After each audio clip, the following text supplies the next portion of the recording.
You're going to be like, wow, that Ruby girl is really, really cool. And I want to be your friend. Ruby, Ruby, Ruby, Ruby! And do you? Know how you doing to me? Ruby, Ruby, Ruby, Ruby! Do you still like? Hey, arcaders! Welcome once again to the Cartoon Connoisseur Theater podcast and our special minicast RWBY Roundup. This is the minicast where we're talking about Rooster Teeth's RWBY. Now, if you've never watched the show before, roosterteeth.com, you can go watch the show there. If you're a big fan of anime, of action, adventure, it's a really great show filled with really great characters, and I'm actually very excited to talk about this whole season. We'll be going through Volume 3 of RWBY. So if you haven't watched Volumes 1 and 2, you can go on Netflix, you can go on Crunchyroll, you can go on YouTube, you can go on the Rooster Teeth website, roosterteeth.com, and you can actually watch the episodes there, as well as Volume 3 on roosterteeth.com and on YouTube.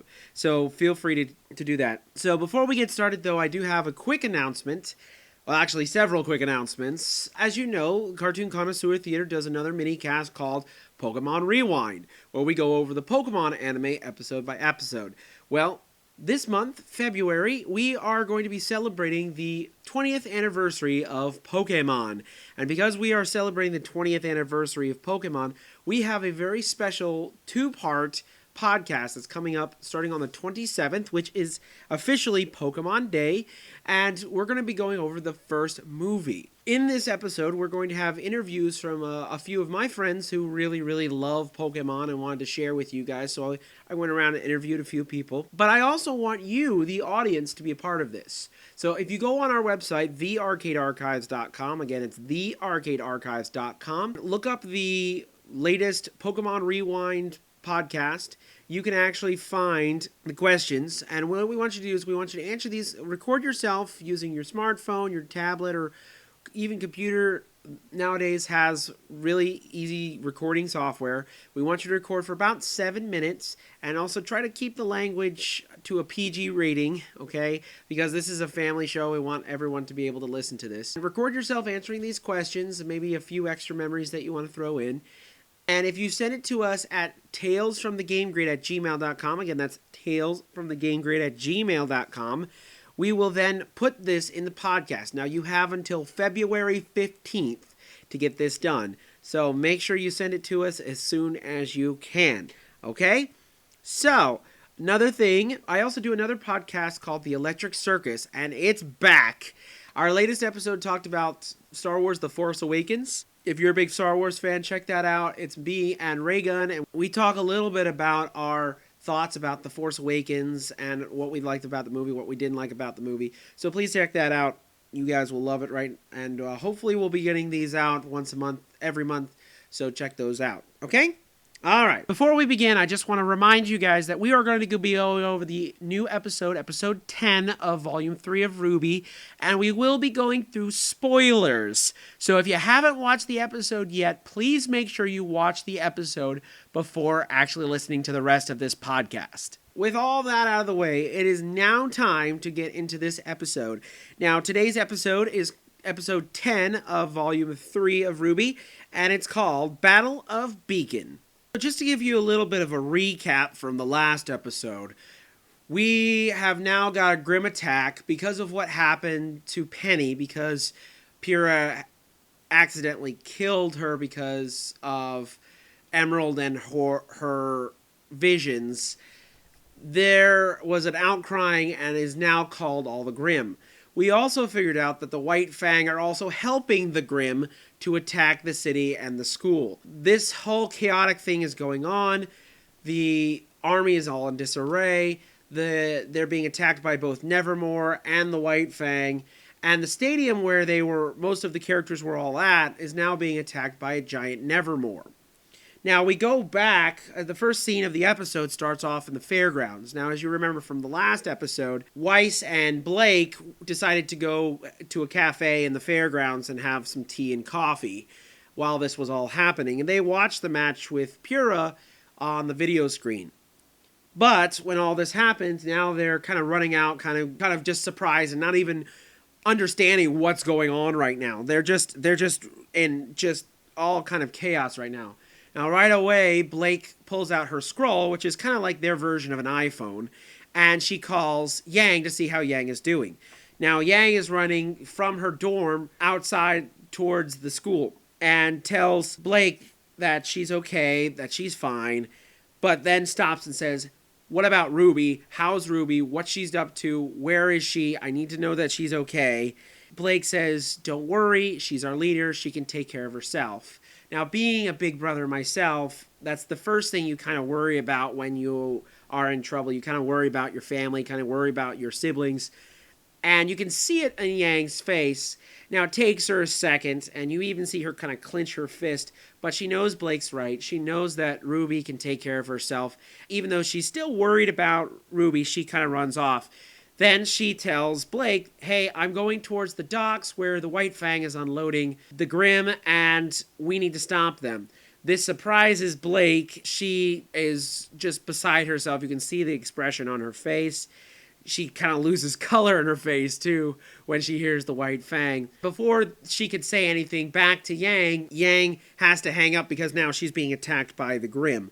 This gets Blake ready, and she calls for her rocket locker, which has all of her equipment in it, and she grabs it and says, "Let's go help Yang out," and Weiss decides to go with them. Meanwhile, back at the stadium, everything is going to crap. This Nevermore is attacking the shield that's covering the top of the dome. While all this is going on, Ruby is still in shock. She is on the ground, on her knees. She just can't believe what has just happened to one of her best friends. She's just frozen. But it's not just her who's frozen. Also, Pura, who is right there, still in the middle of the stadium. She's still looking at what she did to Penny.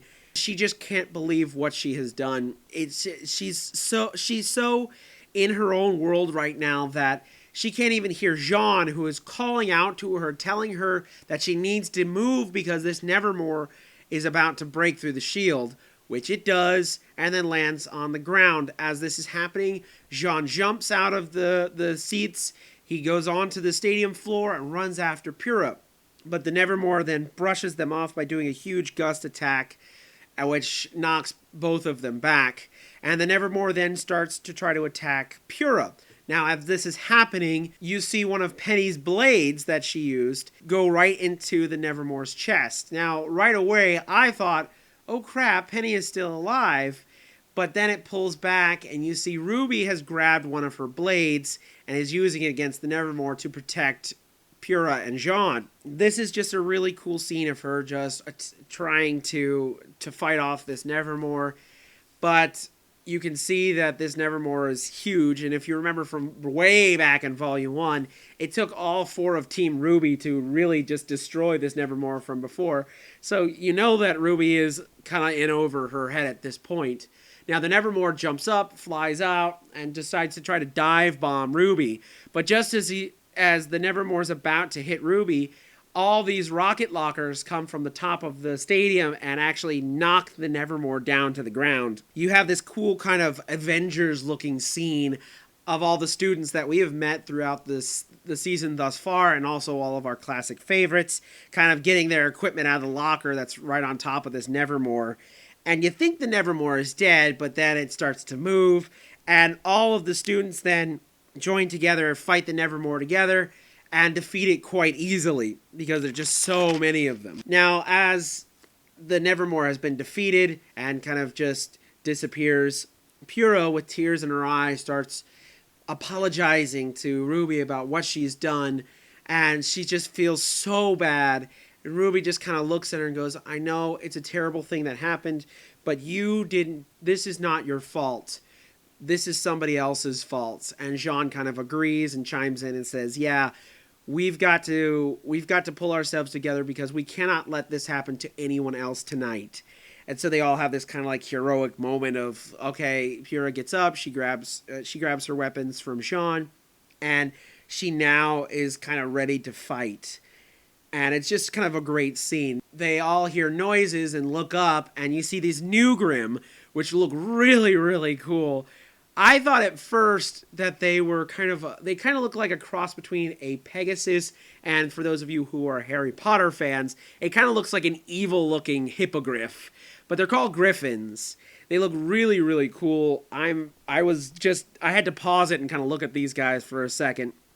But these griffins start attacking. As these griffins are attacking, RWBY asks Son for his scroll to call her rocket locker, which comes down. She's about to get her weapon when a griffin then tries to attack her. And the two professors, Professor Oobleck and Professor Port, fights off the griffin and tells the group that they're going to take care of all these Grimm that are in the stadium. And the professor says that this is kind of go down in history, but he doesn't want any of his students to die from this. And it's just a really great scene. So the two of them fight off the Grimm while the students kind of run off from the stadium. One of my favorite kind of little moments, they had just kind of a quiet little moment of Velvet kind of taking a picture of RWBY being very heroic as they're kind of running off. Now, people are evacuating the stadium. They're getting away from the Grimm as quick as possible. And they're kind of loading onto escape transports. Just as they are doing this, the White Fang start coming up with their own transports filled with Grimm who start to attack. Now they introduce a new Grimm, which is kind of looks like a werewolf. I looked at the artwork at the end of the thing to see what these Grimm were called. I didn't really see because they look a lot different from the wolves that we see at the very, very beginning of the series in the Red trailer. They looked more werewolfish, but they're called wolves. These Grimm starts attacking all the drones that are attacking them and all the other people who are kind of just running away in all the chaos. One of them spots Ironwood and decides to attack. Now Ironwood pulls out his weapon, which is it looks almost like a more modern pistol, but a lot bigger. Just easily takes this werewolf thing out. Just as he is finished doing this, RWBY and the rest of the group come out and kind of ask Ironwood what's going on. And Ironwood kind of just gives a Reader's Digest version of everything that's going on, everything that's happening. He tells everyone that he's going to get his fleet, which is now under the control of Torchwick, who is now in control of some of the ships. He's gonna get it back. So before he leaves, he kind of leaves the rest of the students with kind of a choice. You can either help the city and Beacon, or you can just go home and try to make sure that you survive. No one would put it against you if you decide to save yourselves, because this is just chaos. He kind of leaves the students with this decision, and RWBY just kind of stares at Ironwood's ship as it's leaving. Now, Torchwick is kind of playing with his new ship, seeing what all the buttons do. It's kind of a funny scene. And Neo comes up to Torchwick and gives him a black scroll, which he plugs into the console of the ship, and it puts a virus onto the ship, and now they're in control. Well, not only are they in control with the ship, they're now in control of the robots, which were previously under control of the good guys.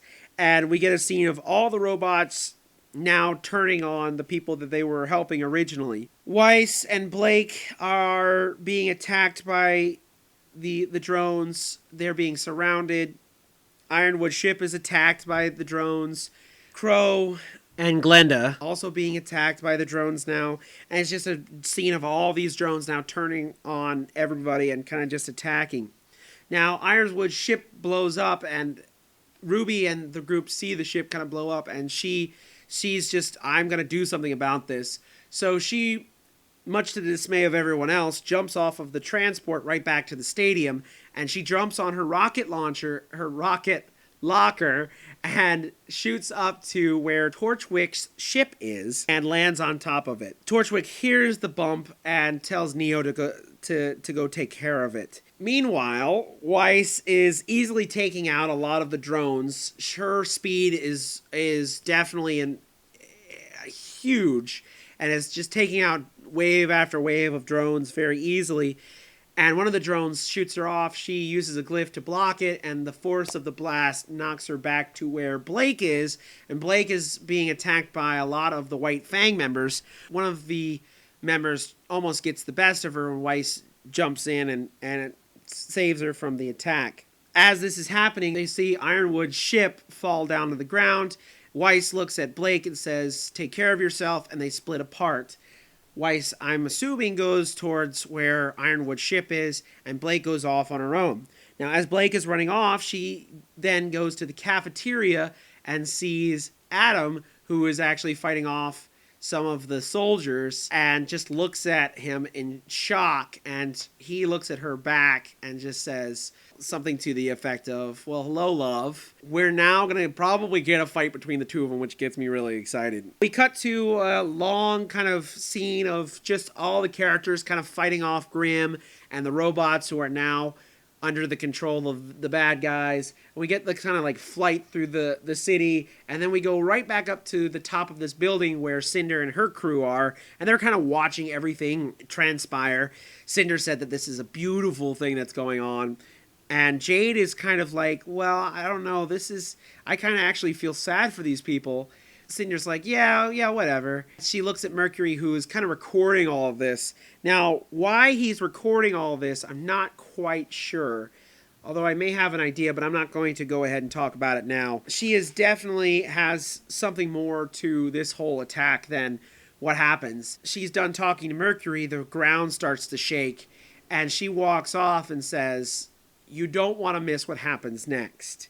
Now, this is getting me, oh crap, what is going to happen now? Meanwhile, Ozpin is in his office, seeing all that is transpiring now, and he finally just kind of gets up, and he doesn't say anything, but you know in his mind, he's going, "That's it, I've had it, I'm going to go do something about this now." Just as he does this, and grabs his weapon, the ground shakes again. And you get a montage of all the different characters in all the different places, feeling the ground shake beneath them. We cut to a mountain, and the mountain starts breaking apart. And as the mountain's breaking apart, you see a humongous Grimm, biggest Grimm that I think we've seen ever, break out of this mountain. It's a giant dragon with giant wings and just this rib on its chest and just huge eyes. And this dragon comes out of the mountain and just jumps up and starts flying towards the town.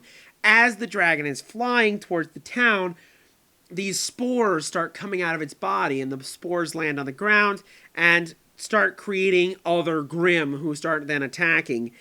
And it's just kind of this ominous sight. Now, then you see all the other characters ready for whatever's about to happen now. And you see Team Juniper ready and willing, and even Pura is now kind of gotten over what's happened, and she's now ready to fight against these Grimm. As she does this, she looks over and sees Ozpin, who is standing a good 2 or 3 feet in front of everybody. She knows, I think, what she needs to do, and she starts walking toward Ozpin. Jean decides to follow her and see what's going on.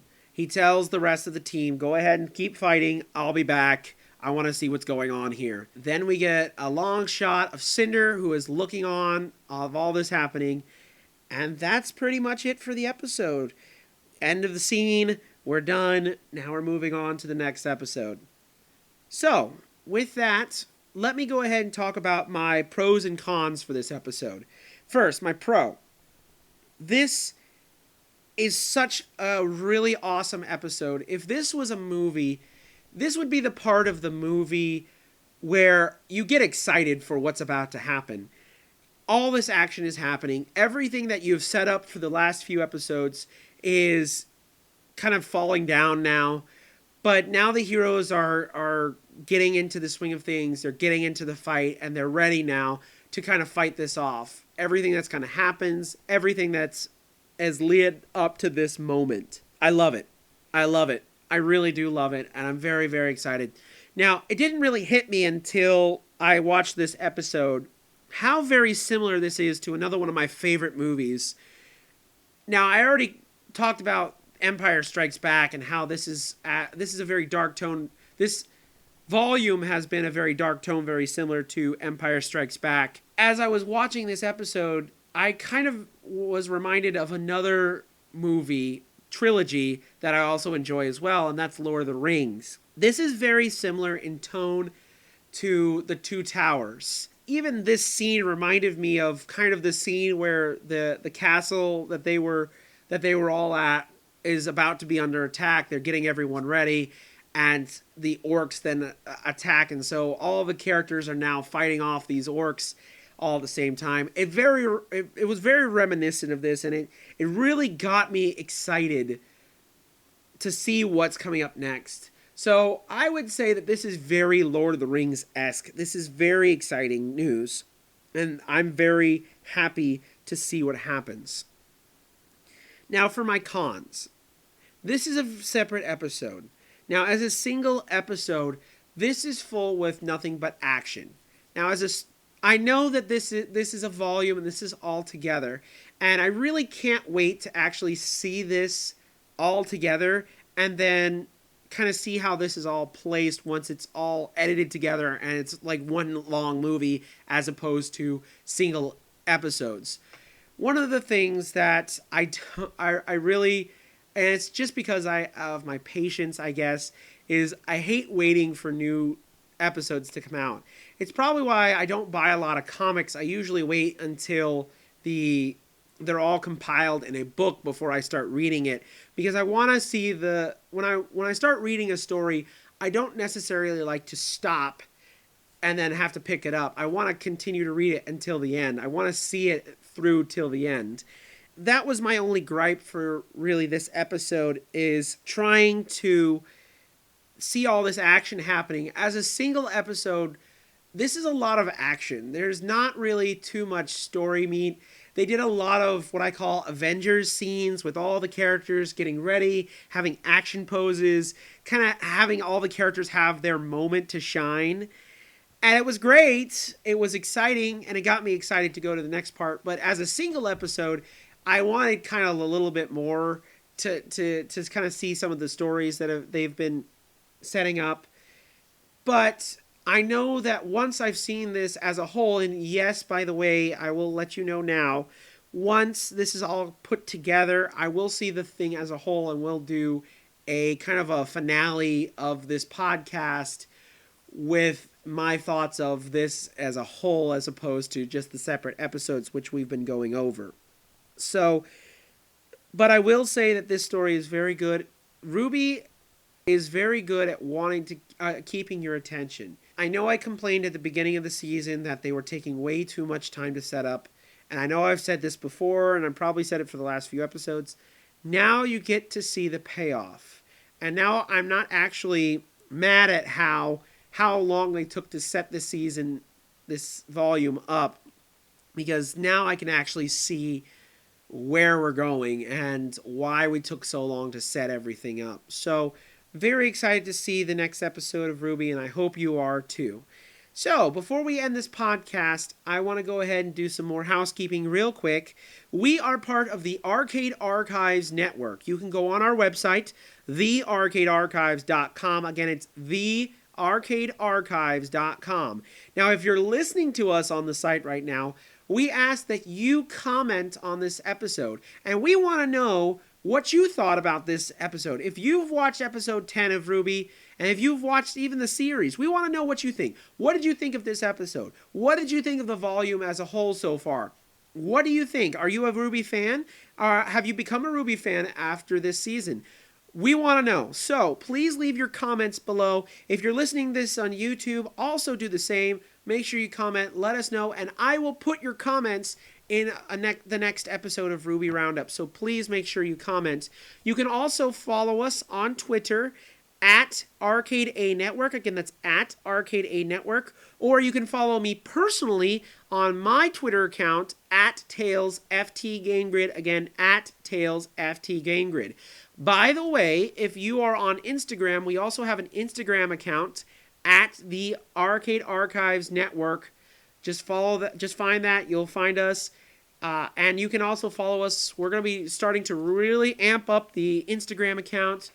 and we're going to be giving you news, hopefully daily if we can, if not weekly, about updates for the site and the new podcasts that are up. So we're very, very excited for that. We're very, very excited for what is to come. Also, of course, don't forget, Pokemon Rewind is also on this feed. Oh, and if you're listening to this on iTunes, please make sure you write a review for us. We don't care how many stars you give us, but please give us some stars. Let us know what you think so that other people can find us easily. Also, it's a whole list of things here, folks. Also, I am an artist, and I have a monthly webcomic called Tales from the Game Grid, which is on the arcadearchives.com. Please make sure that you're reading this. If you like webcomics, if you like video games, please check this up. We just hit our 25th issue. And let us know what you think about the comic. I want to really know what you think. If you like it, if you don't like it, if I can improve with anything, please let me know. I really want this comic to be something special. And hopefully we have some fun things in store for the comic this year, and I'm really hoping to soon announce this to you. So please keep to the site. Let us know what you think. Anyways, thank you very much again for joining us for this episode of RWBY Roundup. Thank you very much for joining us here. Hope you enjoyed it. Hope you enjoyed the show. And best wishes to all of you out there.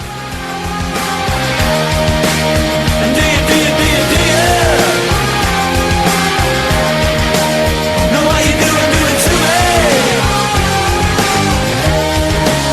Ruby, Ruby, Ruby, Ruby. Do you too like Thank you for joining us for this Arcade Archives Network video. If you like this, please make sure to subscribe to this channel and leave comments below. If you would like more, please go to thearcadearchives.com or zowie.kerpowie.com. Thank you so much once again for joining us for this Arcade Archives Network video, and don't forget to keep playing like it's 1981.